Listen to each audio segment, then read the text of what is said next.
અંબાલાલ પટેલનું અનુમાન હાલ કોઈ મજબૂત પશ્ચિમી વિક્ષેપ નહીં, એશિયા અને યુરોપના ઠંડા પવનોના કારણે ઠંડી જોવા મળશે। ધ્રુવીય પવનો જે સ્ટ્રીટમાં મર્જ થતાં ઠંડી વધી છે, તો 22 ડિસેમ્બરની આસપાસ વાદળો આવશે। વાદળો આવતા ઠંડીમાં ઘટાડો થશે, ઠંડી ગાયબ થઈ ગઈ હોય તેવો અહેસાસ થશે। તો ખેડૂતોના માથે ફરી આવી રહી છે આફત। અંબાલાલ પટેલે ડિસેમ્બરમાં માવઠાની શક્યતા વ્યક્ત કરી છે। આગામી 18 ડિસેમ્બર સુધીમાં ફરી માવઠું થશે। 26 નવેમ્બરથી ડિસેમ્બરની શરૂઆતમાં ચક્રવાત પણ સંભવ છે। તો બંગાળના ઉપસાગરમાં ચક્રવાત સર્જાઈ શકે છે। ચક્રવાત ભીષણ રૂપ લઈ શકે છે। તો દક્ષિણ પૂર્વીય તટો પર 100 કિલોમીટરની ઝડપે પવન ફૂંકાઈ શકે છે। પૂર્વ ગુજરાતના ભાગોમાં ચક્રવાતની અસર થઈ શકે છે। પૂર્વ તેમજ દક્ષિણ ગુજરાતમાં માવઠાની શક્યતા રહેશે। તો 20 ડિસેમ્બરથી કડકડતી ઠંડી શરૂ થશે। ઉત્તરીય પર્વતીય પ્રદેશો પર ભારે હિમવર્ષા થશે।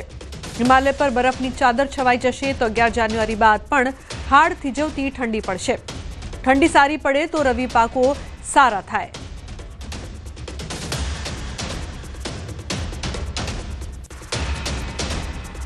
હાલમાં કોઈ મજબૂત પશ્ચિમી વિક્ષેપ ન આવવા છતાં ઠંડી વર્તાઈ રહી છે, કારણ કે એશિયા અને યુરોપ ખંડના ઠંડા પવનો અને ધ્રુવીય પવનો જેટ ધારામાં મર્જ થાય છે ઉપલા લેવલમાં, એટલે ઠંડી વર્તાઈ રહી છે।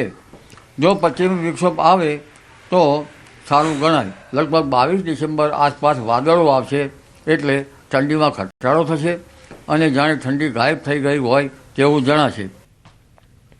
તો જે પ્રકારથી ઠંડીને લઈને અંબાલાલ પટેલનું અનુમાન છે, 22 ડિસેમ્બરની આસપાસ વાદળો આવશે તેવી આગાહી કરવામાં આવી છે। વાદળો આવતા ઠંડીમાં ઘટાડો થશે તેવી પણ આગાહી।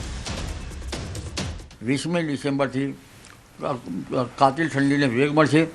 દેશના ઉત્તરીય પર્વતીય પ્રદેશો ઉપર હિમવર્ષા અને એક બરફની ચાદરમાં લિપ્ત થતું જશે। 11મી જાન્યુઆરી બાદ પણ હાડ થીજવતી ઠંડીને વેગ મળે, એટલે જો ઠંડી સારી પડે તો રવિ પાકો સારા થાય।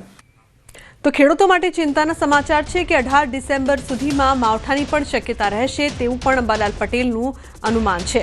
તો ડિસેમ્બરમાં માવઠાની પણ આગાહી।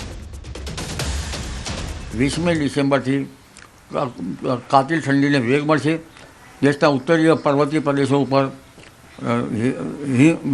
હિમવર્ષા અને એક બરફની ચાદરમાં લિપ્ત થતું જશે।